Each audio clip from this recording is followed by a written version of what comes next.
નમસ્કાર મિત્રો, તારીખ 22 એપ્રિલ 2025ના દિવસે જમ્મુ કાશ્મીરના પહલગામ વિસ્તારમાં કેટલાક આતંકવાદીઓ દ્વારા હિન્દુ વ્યક્તિઓને ટાર્ગેટ કરવામાં આવ્યા અને એમના પછી એમને કહેવામાં આવ્યું કે જા મોદીને કહી દેજે.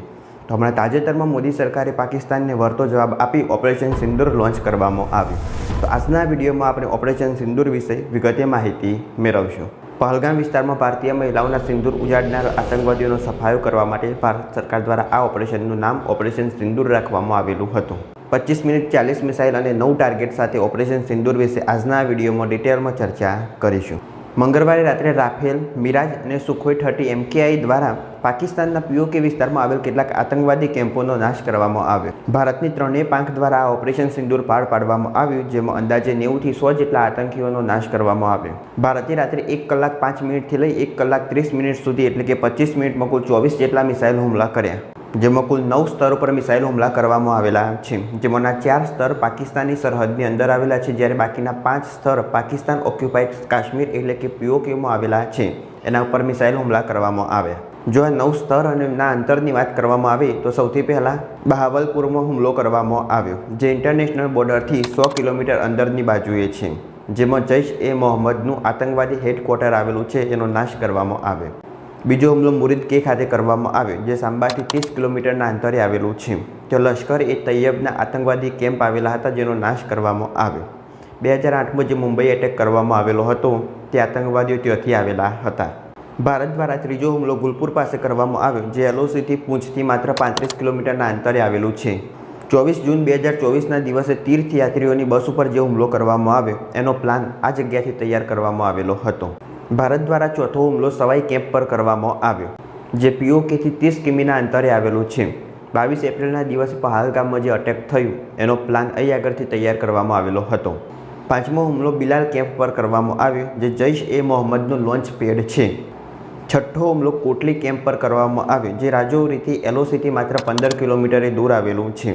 ત્યાં આગળ લશ્કર-એ-તૈયબનો કેમ્પ આવેલો હતો, જેમાં 50 આતંકવાદીઓ ઠાર માર્યા ગયેલા છે. સાતમો હુમલો બરનાલા કેમ્પ પર થયેલો છે, જે LOCથી એટલે કે લાઇન ઓફ કંટ્રોલથી માત્ર 10 કિલોમીટરના અંતરે આવેલું છે. ભારત દ્વારા આઠમો હુમલો સરજાલ કેમ્પ પર થયેલો છે, જે સાંબા પાસે ઇન્ટરનેશનલ બોર્ડરથી માત્ર 8 કિલોમીટરના અંતરે આવેલું છે. જ્યાં આગળ આતંકવાદી સંગઠન જૈશ-એ-મોહમ્મદનો કેમ્પ હતો, જેનો નાશ કરવામાં આવ્યો.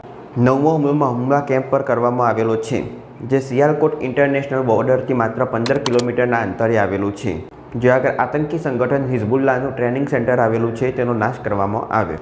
આજે એર સ્ટ્રાઇક કરવામાં આવી, તેમાં જૈશ-એ-મોહમ્મદ અને લશ્કર-એ-તૈયબના આતંકવાદી સંગઠનોના હેડક્વાર્ટર અને કેટલાક આતંકવાદી સ્થળોનો નાશ કરવામાં આવ્યો. મુંબઈ હુમલાનો આરોપી કસાબ અને હેટલીએ જ્યાં આગળ ટ્રેનિંગ લીધેલી હતી, એ આતંકવાદી સંગઠનો અને એ સ્થળોનો પણ નાશ કરવામાં આવ્યો, જેમાં મુખ્ય આતંકી મૌલાના મસૂદ અઝહરના 10 પરિવારજનોના પણ મોત થયેલા છે. આ મૌલાના મસૂદ અઝહર સંસદ હુમલો, પ્લેન હાઇજેક અને પુલવામા એટેકનો મુખ્ય માસ્ટર માઇન્ડ હતો, જે જૈશ-એ-મોહમ્મદ આતંકી સંગઠનનો વડો છે, જેને 2019માં ગ્લોબલ આતંકવાદી જાહેર કરવામાં આવેલો હતો. ભારતના આ ઓપરેશન સિંદૂરમાં તેના પરિવારના કુલ 10 સભ્યોના મૃત્યુ થયેલા છે. એના પછીનું એક નિવેદન સામે આવેલું છે, જેમાં તેને કહેલું છે કે આ હુમલાએ તમામ નિયમો તોડી નાખ્યા છે, એટલે હવે આગળના સમયમાં કોઈએ પણ દયાની આશા રાખવી નહીં. એટલે આતંકવાદી દ્વારા આવું એક નિવેદન બહાર પાડવામાં આવેલું છે કે ભારત દ્વારા હવે આગળ સાવચેતીના પગલાં લેવા જરૂરી છે. ભવિષ્યમાં બીજા આવા પણ આતંકી હુમલા થઈ શકે. ભારતે સરહદ પાર કર્યા વગર કરેલા સચોટ હુમલામાં હેમર, સ્ક્લેપ મિસાઇલ અને રાફેલ જેવા આધુનિક શસ્ત્રોનો ઉપયોગ કરવામાં આવ્યો. ભારતની ભૂમિ પરથી જ પાકિસ્તાનમાં હુમલો કરવામાં આવ્યો, જેમાં ભારતીય સેનાને પોતાની ક્ષમતા પુરવાર કરી. જો મિસાઇલની વાત કરીએ તો ભારતીય વાયુસેના દ્વારા રાફેલ ફાઇટર જેટમાં સજ્જ સ્કેલ્પ ક્રૂઝ મિસાઇલ અને હેમલ મિસાઇલનો ઉપયોગ કર્યો. સ્કેલ્પ ક્રૂઝ મિસાઇલની વાત કરીએ તો હવાથી જમીન પર માર કરવામાં સક્ષમ છે, જ્યારે એની રેન્જ 250થી 560 કિલોમીટર સુધીની છે. એની સ્પીડની વાત કરીએ તો 1000 કિલોમીટર પ્રતિ કલાકની સ્પીડ ધરાવે છે. 450 કિલોગ્રામના બોમ્બ સાથે એનું કુલ વજન 1300 કિલોગ્રામ છે, જે GPSનો ઉપયોગ કરીને લક્ષ્ય પર સટીક હુમલો કરવા માટે સક્ષમ છે.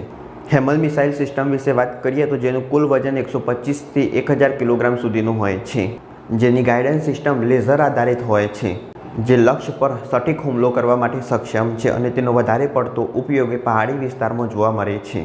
ઓપરેશન સિંદૂરમાં ઉપયોગમાં લેવામાં આવેલા રાફેલ ફાઇટર જેટ વિશે માહિતી મેળવીએ તો આ ફાઇટર જેટ ભારતે ફ્રાન્સ પાસેથી ખરીદેલા છે, જેની સ્પીડ 2200 કિલોમીટર પ્રતિ કલાકની છે અને જે એક જ સમયમાં કુલ 350 કિલોમીટર જેટલું અંતર કાપી શકે છે.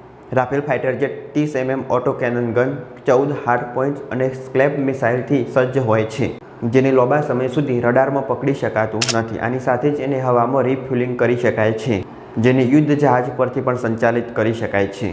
આગળ વાત કરીએ ઓપરેશન સિંદૂરમાં ઉપયોગમાં લેવાયેલ સુદર્શન બોમ્બ વિશે. તો આ સુદર્શન બોમ્બથી જ લશ્કરે તૈયબના કેટલાક આતંકી અડ્ડાઓ પર હુમલો કરવામાં આવે, જે એક લેઝર ગાઇડન્સ બોમ્બ છે, જેની વિસ્ફોટક ક્ષમતા 1000 કિલોગ્રામ છે. તે લેઝર દ્વારા સંચાલિત હોવાથી સટીક હુમલો કરવા માટે સક્ષમ છે. ઓપરેશન સિંદૂર અંતર્ગત જે 9 સ્થાન પર હુમલો કરવામાં આવ્યો, જેમાંથી પાકિસ્તાની લશ્કરી થાણાનો કોઈપણ ટાર્ગેટ તરીકે ઉપયોગ કરવામાં આવેલો નથી. મહત્વની વાત તો એ છે કે આ ઓપરેશન સિંદૂર દરમિયાન ભારતીય આર્મીને કોઈપણ પ્રકારની જાનહાનિ કે નુકસાન થયેલું નથી. ઓપરેશન સિંદૂરની સફળતા બાદ મળેલી કેન્દ્રીય કેબિનેટની બેઠકમાં વડાપ્રધાન નરેન્દ્ર મોદી દ્વારા સેનાની ત્રણેય પાંખને અભિનંદન પાઠવવામાં આવ્યા. આની સાથે જ ઓપરેશન સિંદૂર વડાપ્રધાન નરેન્દ્ર મોદીએ લાઈવ નિહાળ્યું હતું. આ ઓપરેશન પછી આર્મી દ્વારા એક પ્રેસ કોન્ફરન્સ યોજવામાં આવી હતી, જેમાં 2 મહિલા અધિકારીઓ દ્વારા ઓપરેશન સિંદૂરની તમામ માહિતી આપવામાં આવી, જેમાં કર્નલ સોફિયા કુરેશીનો સમાવેશ થાય છે, જે મૂળ વડોદરાના વતની છે. એમની સાથે વિંગ કમાન્ડર વ્યોમિકા સિંહનો સમાવેશ થાય છે, જે એક હેલિકોપ્ટર પાયલોટ છે.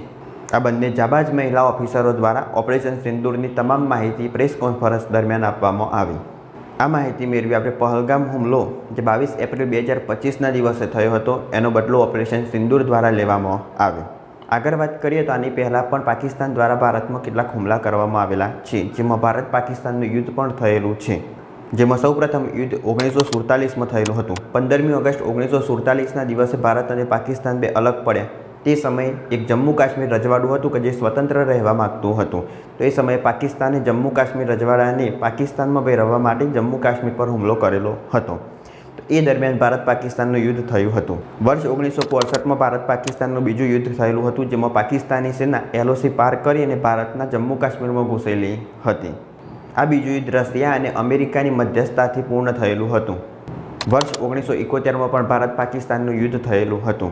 પશ્ચિમ પાકિસ્તાન દ્વારા પૂર્વ પાકિસ્તાન પર કબજો કરવા માટે એના પર હુમલો કરવામાં આવેલો હતો, જેમાં ભારત વચ્ચે પડ્યું અને ભારત પાકિસ્તાનનું યુદ્ધ થયું અને તે સમયે નવા દેશનું નિર્માણ થયું, જેને અત્યારે બાંગ્લાદેશ તરીકે ઓળખવામાં આવે છે.